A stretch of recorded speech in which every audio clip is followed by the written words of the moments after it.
Hello everyone, today I'm going to talk about Beethoven's Sonata Opus 14 No. 2, which is a piece in the AMEB Amos syllabus. So today I'll tell you all about the general knowledge part of this piece. I'm sure many of you all know who Ludwig van Beethoven is. Beethoven was a German composer and pianist from the classical period, born in December of 1770 in Bonn, Germany, and his father, a tenor in the service of the Elector of Cologne, was his first teacher. At the age of 13, he became harpsichordist at the court orchestra, an unpaid position but still had some conducting responsibilities. When he was 17, he spent 3 months in Vienna, the music capital, where he supposedly met Mozart. No one really knows if this was true or not because he had to come home to his family because his mother was sick. In 1792, he permanently settled in Vienna, studying briefly with Joseph Haydn and then with Johann Albrechtsberger.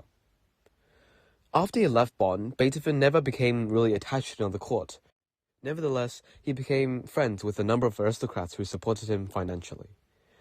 In 1801, Beethoven became aware of the first signs of deafness, and by 1824 he was totally deaf. Despite this, he still continued to write music of great genius and strength of character. Beethoven passed away on 26th of March 1827 at the age of 56 and was buried in Vienna. Beethoven had a very strong personality and was the first successful composer to live without patronage from church or aristocracy, as he could compose whatever and whenever he liked. Most importantly, his music forms a link between the classical and romantic periods. He was the single most important musical figure upon 19th century composers, all of whom idolized him and saw him as a great innovator and liberator. So, Beethoven had 3 main compositional periods. And this sonata in G major, opus 14 No. 2, was composed in the early period, between 1798 to 1799, and his early works were often light and witty in the manner of Haydn.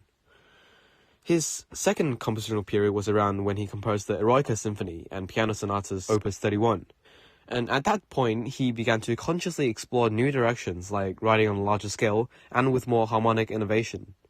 His last compositional period sees some of his most profound and spiritual compositions, like the last 5 piano sonatas and the last 5 string quartets. Beethoven's music clearly expresses the spirit of humanism and optimism of his contemporaries Goethe and Schiller, and the ideals of liberty and individual dignity espoused by the French Revolution. Beethoven also had plenty of contemporaries, like Joseph Haydn, which was his teacher, as well as Mozart and also Franz Schubert. Other contemporaries include Luigi Cherubini, which was known for his requiems, Muzio Clementi, known for his keyboard sonatas, as well as Niccolo Paganini, who was known for his 24 caprices. During his lifetime, Beethoven composed the opera Fidelio, choral music including Missa Solemnis, Christ on the Mount of Olives, and the song cycle and Die Ferne Geliebte. He composed 17 string quartets, 7 piano trios, 10 violin sonatas, and 5 cello sonatas for chamber music. And perhaps his most famous works were his 9 symphonies, including Eroica, Pastoral, and Choral. These were often regarded as the most iconic musical pieces in human history. He also composed overtures, violin concerto, and triple concerto. For his piano works, he composed 32 sonatas, including Pathetique, Moonlight, Waldstein, and Appassionata, which I'm sure many of you have all heard or played before. He also composed bagatelles. Perhaps the most famous one would be his Für Elise. He also composed variations, 5 piano concertos, as well as choral fantasia. Now onto my piece, Sonata in G major, opus 14 No. 2. So sonata is an Italian word which means to sound, and is a work for 1 or 2 instruments in several contrasting movements. This sonata is the 10th of Beethoven's 32 piano sonatas, and it was written between 1798 and 1799, during the first of his 3 compositional periods. This sonata contains 3 movements. It also contains a lot of classical characteristics in this piece, which includes light and witty character, like much of Beethoven's early works, homophonic style with simple chordal accompaniments like alberti bass, short and balanced phrases, often based on scales or broken chords, as well as modulations to closely related keys, and formal structure and thematic development.